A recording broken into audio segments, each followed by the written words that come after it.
Штипското јавно предпријатие ИСАР го решава проблемот со водоснабдувањето на над 2500 жители од штипските приградски населби Балканска, Брегалничка и село Чардаклија.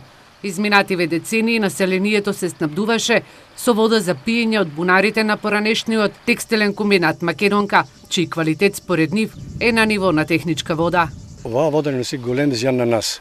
И скапо се плаќа и ако напуниш вода, у чаша вода, вечерта, со валето има еден прст црнило. Значи, народот не да се разболе, ќе фаќа секакви, не знам какви неболести.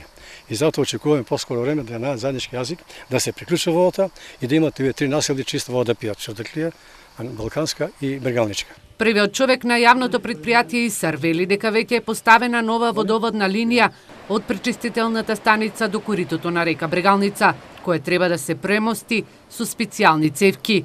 Оттаму системот ќе се приклучи на дистрибутивната мрежа на населбата, која најверојатно ќе биде целосно заменета. Таа водоводна дистрибутивна мрежа е стара, па затоа мислам дека можеби и е потребно да се стави нова дистрибутивна мрежа, после да знаеме дефектите кои ќе настануваат, да ги отстрануваме навремено и да ги откриваме навреме. Целиот проект чини 18,5 милиони денари, од кои половината ги обезбедува општината, а останатите 9 милиони денари се од касата на јавното предпријатие ИСАР.